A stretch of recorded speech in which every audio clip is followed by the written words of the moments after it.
So I watched the Tiger King documentary about 2 days ago, and I haven't been able to stop thinking about every single person being a very iconic figure, the good and the bad.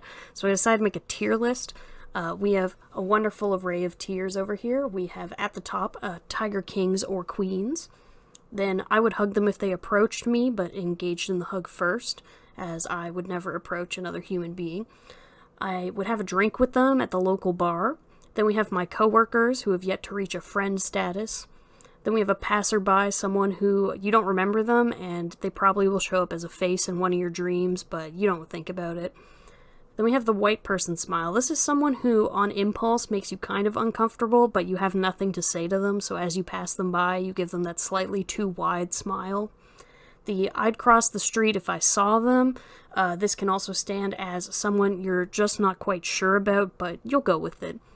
Activating my fight or flight response is easily 50% of the people I ever meet in my life. And then I would fight them, but I am 5 feet tall.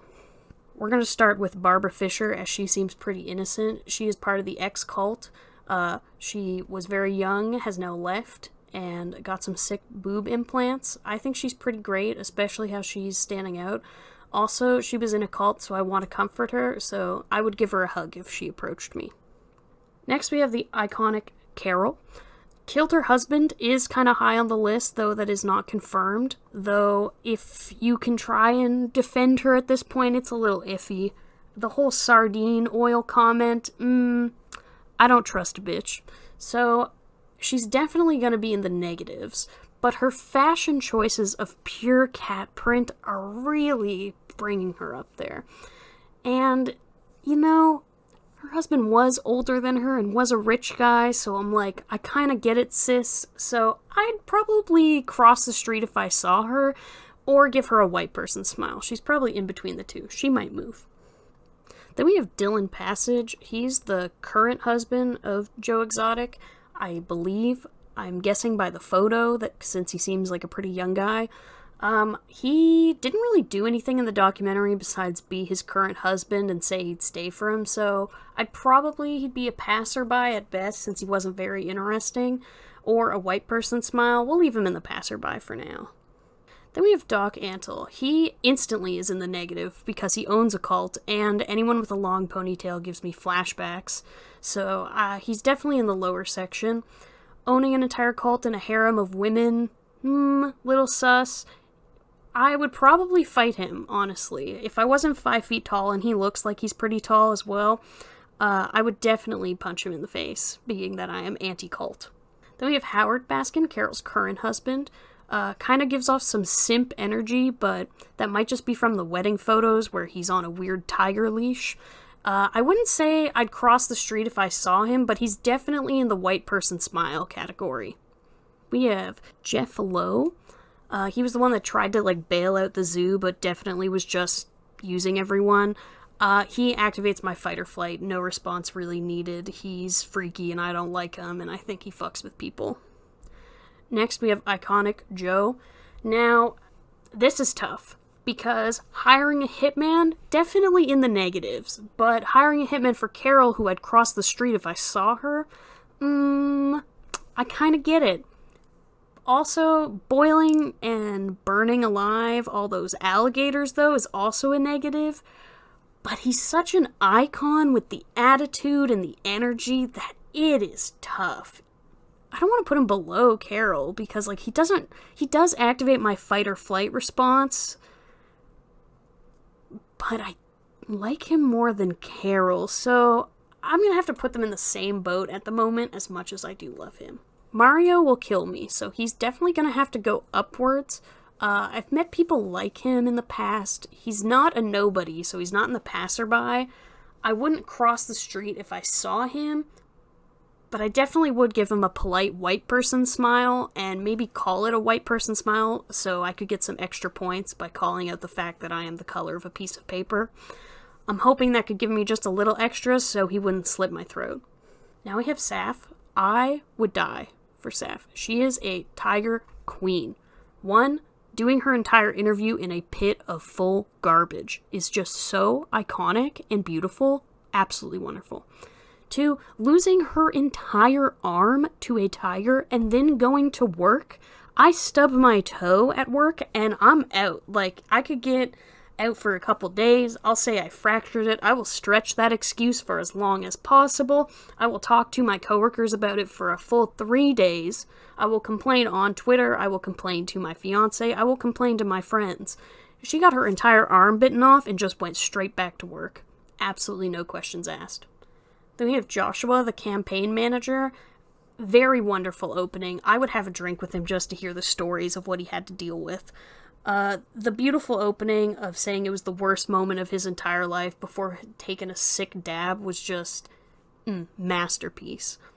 On top of still kind of defending Joe in the end, thinking that he was framed for the hitman job is pretty cool. Combined with he had to witness that suicide gun misfire incident and just kind of had to go to work and continue the campaign. Like, wow, that is almost in the Tiger King and Queen, but I probably wouldn't give him a hug, but I definitely would have a few drinks just to really get to know him. Next we have John Finley, and I absolutely love him. Being a straight man, convinced that he can definitely keep a poly-gay relationship for pure meth is up there. Actually, you know what? That reminds me. Before, he probably won't stay in the coworker section, but we'll just drop him off there for now. So, Joe, unfortunately, is going to have to move down a section. I know it's tragic, and he doesn't really activate my fight or flight response, but I am going to have to lower him under Carol for the fact that he kind of keeps getting 18-year-old boys who love meth to be with him and definitely aren't gay. I mean, they might not be fully straight, but let's be honest, a lot of them are there for the meth and the guns. So, we're just going to lower him down, and he might move around a bit more, but back to John. He's, I don't know, there's something about his charm, something about doing his interview, not knowing what a shirt is or where one might be. Getting a tattoo saying property of Joe Exotic is a lot, and then getting a cover-up is very good. Like, wow. I don't know if I'd have a drink with him. I might give him a hug. That's tough. But I don't know. Barbara's definitely above, but I don't know if I'd put them at Tiger Queen. I don't know if I'd have... No, you know what? I said that we'd probably move him out of the coworker, but I definitely have a coworker who's a meth head, so you know what? We'll keep them together. That's fitting, actually. Someone, I'd listen to them complain, I'd be like, wow, I absolutely love them, but the second I leave work, I'm only going to tell my fiance like 1 or 2 stories, and then they're probably not going to be mentioned until the next time I go to work. Then we have Rick.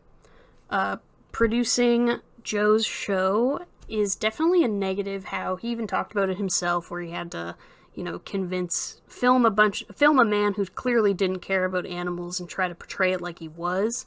Though the fact that he's owned up to that has definitely risen him quite high. He's not in the negatives. Also, he just seemed so real with everyone. I'd have a drink with him. He started out his interview smoking a cigarette and never seemed to stop, so I understand that after all the trauma.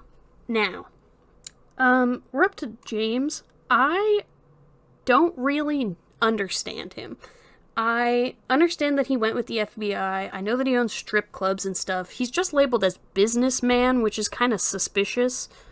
But also that entire water scene of just absolutely blasting the music on the Ski-Doo, that was wonderful. I would definitely have a drink with them, but they might be higher. Would I hug him? Absolutely not.